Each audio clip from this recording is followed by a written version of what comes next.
so I don't fit in. That's hell. It's hell when you can't be around your peers. All my life I grew up around black people, poor people, but I can't live around poor people now because they'll rob me. And why would they rob me? Because they're starving, because there's no money here. But they're telling me, now that I made a little money, I have to move here.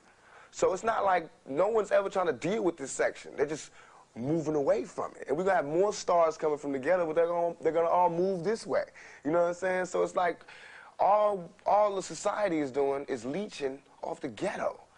They use the ghetto for their pain, for their sorrow, for their culture, for their music, for their happiness, for their movies, to talk about boys in the hood. You know what I'm saying? I don't want to be another I don't want to be 50 years old at a BET We Shall Overcome Achievement Awards. You know what I'm saying? Not me. You know, I want when they see me, they know that every day when I'm breathing, it's for us to go farther. You know, every time I speak, I want the truth to come out. You know what I'm saying? Every time I speak, I want to shiver. You know, I don't want them to be like, they know what I'm going to say because it's polite. They know what I'm going to say. And even if I get in trouble, you know what I'm saying? Ain't that what we're supposed to do?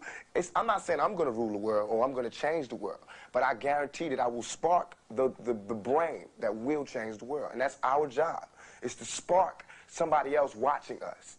We might not be the ones, but let's not be selfish, and because we're not going to change the world, let's not talk about how we should change it. I don't know how to change it, but I know if I keep talking about how dirty it is out here, somebody's going to clean it up.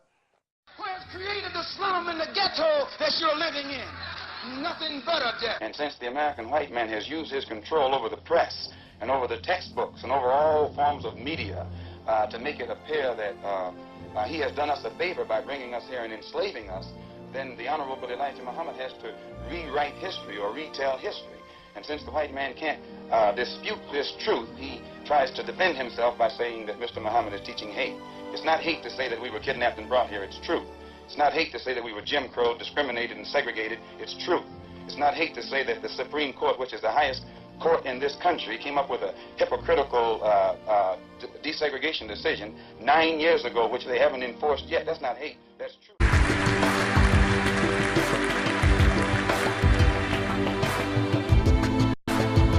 Together, they represent an active, vigorous Hall of Fame. A Hall of Fame that goes out into the world, spreading hope, inspiration, and hope. Their legacy will be an international community where the rules of the game are the same for everyone, and behavior is guided by fair play and good sportsmanship.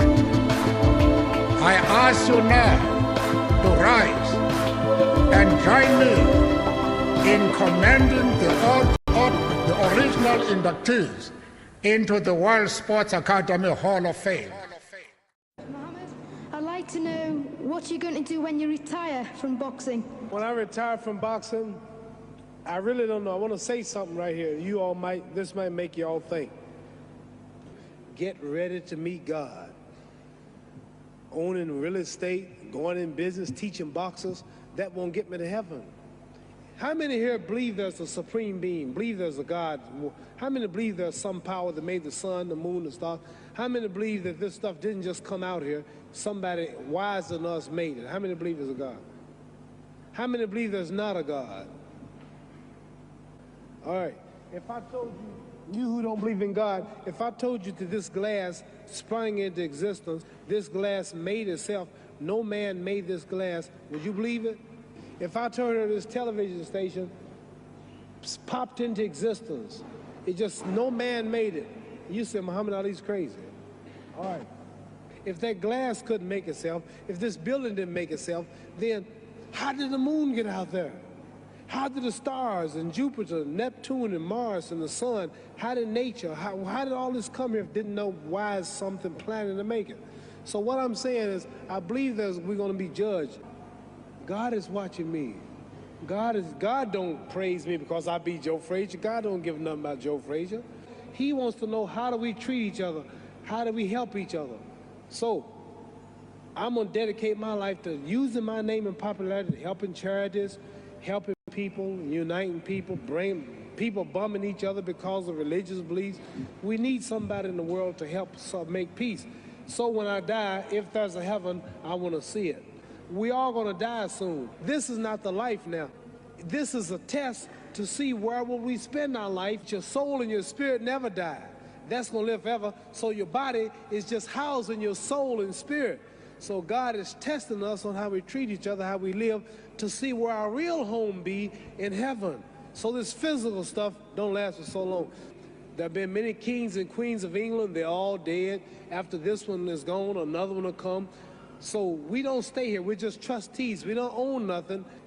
The most important thing about life is what's going to happen when you die. Are you going to go to heaven or hell? And that's eternity. How long is eternity? Give you an idea how long eternity is. Take the Sahara Desert, and I told you to wait 1,000 years. And every 1,000 years, I want you to pick up a grain of sand until the desert is empty. So it just scares me to think that I'm going to die one day and go to hell. I'm on an airplane that might blow up. I'm always traveling. The police, I might kill people. I might rob people. The authorities might not catch me. The FBI, Scotland Yard might not catch me. But when I die, somebody's watching me and keeping count, and I can't get away. So what am I going to do when I'm through fighting? Get myself ready to meet God and go to the best place. Does that make sense? Thank you.